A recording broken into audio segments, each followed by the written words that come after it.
राम राम मंडळी, आता का नाही मी पुसद शहरात आहे बघा. म्हणजे कसं आहे माहिती आहे का, मी गावागावात हिंडत होतो तर पुसद शहरामध्ये बी काय गावातली माणसं भेटली मला. बरं त्यांना जाणून घेऊया त्यांच्याकडे विकास झाला का नाही. आणि पुसदचं एक विशेष महत्व असं म्हणजे का नाही, इथनं 2 दिग्गज मुख्यमंत्री आहे का नाही महाराष्ट्राला लाभले तर बघा. मग इथला विकास झाला पाहिजे का नाही, जरा जाणून घेऊया यांच्याकडनं कसा विकास झाला, काय बदल झाला का नाही, है ना. चला या. राम राम. राम राम. नाव काय म्हणाला आपले? संतोष चिद्दरवार. संतोष चिद्दरवार. बरं, चिद्दरवार साहेब, मला एक सांगा, काय करता आपण? दुकान आहे माझं, व्यवसाय आहे माझा. व्यवसाय आहे का? बरं, व्यवसाय कसा तेजीत आहे का मंदीत? नाही, मंदीत आहे. सगळी व्यावसायिक अशी म्हणायला लागले ते मंदीत आहे. का बरं मंदीत? इथं इकडले जे खेडेपाडी आहे हे सगळं म्हणजे इथं काम नसल्यामुळं सगळे स्थानांतरित झालेले आहे. कोणचे इथं सगळे उद्योग वगैरे बंद पडलेले आहे. इथं कारखाना सूतगिरणी वगैरे बंद असल्यामुळे इकडले सगळे मजूर वर्ग दुसरीकडे गेलेले आहे. त्याच्यामुळे बाजारपेठमध्ये गिरायकच नाही ना. इथं जर उद्योग वगैरे असले तर इथं गिरायक राहील. सूतगिरणी चालू करू, आम्ही कारखाना चालू करू आणि तुम्हाला त्या जशी सर्व रोजगार देऊ, हे अशा प्रकारचे अनेक त्यांनी आश्वासनं दिले, पण कोणत्याही प्रकारचं काही केलेलं नाही आहे. चालू कारखाने सूतगिरण्या बंद पडल्या, त्याच्यामुळे रोजगार लोकांना बेरोजगारी आलीच नाही पुन्हा. त्याच्यामुळे त्यांना रोजगार मिळालाच नाही, रोजगार बंद झाला. चालू सूतगिरण्या बंद पडल्या, इथल्या रोजगार आहे का इकडे? रोजगार नाही सर. इथे पुसद जिल्हा झाला पाहिजे, आमची एवढी मागणी आहे. फक्त जिल्हा झाला पाहिजे, पुसद जिल्हा झाला पाहिजे. इथे ट्रेन नाही येते, आमच्या इथं रेल्वे नाही आहे. बाजारपेठमध्ये जालना आम्हाला सर्व एसटीनं प्रवास करावा लागतं. महत्त्वाची जी आहे बाजारपेठ रेल्वेची नाही. 5 नाही 10 वर्षापासूनही लोक म्हणत आहे की रेल्वे येणार. लालू प्रसाद यादव जेव्हापासून होते केंद्रीय मंत्री तेव्हापासून इथं रेल्वेचा प्रश्न चालू होता, पण आता तरी ती रेल्वे अजूनही कंप्लीट झालेली नाही आहे. अजून कंप्लीट नाही, काहीच नाही आहे ते रेल्वे. स्वप्नात तरी येते का रेल्वे? आता काही ते गाजरच आहे ती. 55 वर्षामध्ये या काँग्रेसच्या सरकारने जे केलं नाही ते मोदी सरकारने केवळ 55 महिन्यामध्ये केलेलं आहे. आपल्याला सगळ्यांना माहिती आहे, सगळा देश जाणतो. या ठिकाणी रेल्वेची जी आता नांदेड ते वर्धा जी हे आहे ब्रॉडगेज, ते सुद्धा मंजूर झालेलं. त्याला आता 15 दिवसापूर्वी 100 कोटी रुपये केंद्र सरकारने महाराष्ट्र सरकारने दिलेले आहेत. त्याचं काम युद्ध पातळीवर चालू आहे. तुम्ही म्हणता 100 कोटी, तुमच्या कोटीच्या आकडे आम्हाला माहिती नाहीत, पण कुठे येणार ते पण माहिती नाही. आम्ही पाहणार की नाही ते माहीत नाही. आम्हाला बेरोजगाराला इथं काही व्यवसाय, आम्ही कोण्या MIDC वर काम करायचं, कुठं करायचं, कसं करायचं.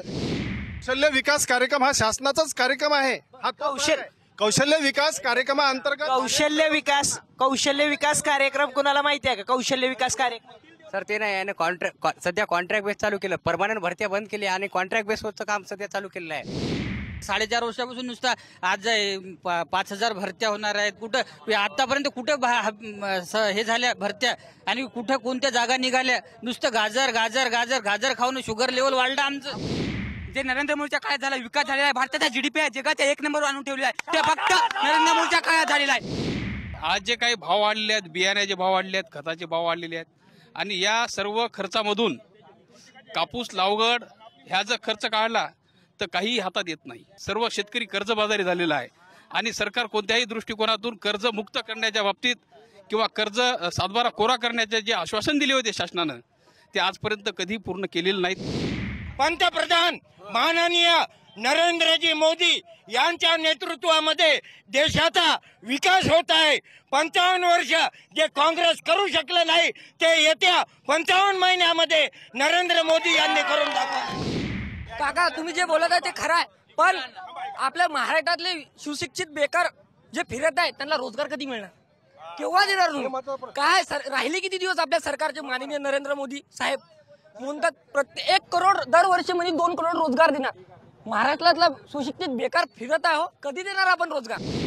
आता महाराष्ट्रामध्ये सुद्धा मेगा भरती निघलेली आहे. 70,000 लोकांना आता रोजगार मिळणार आहे. ह्यापूर्वी काँग्रेसच्या सरकारने 55 वर्ष किती रोजगार त्यांनी बेरोजगार. माझं म्हणणं एवढं आहे, जे काँग्रेस काळात जे काय नाही झालं ते मोदी कार्यकाळात पूर्ण व्हायला आणि होणार.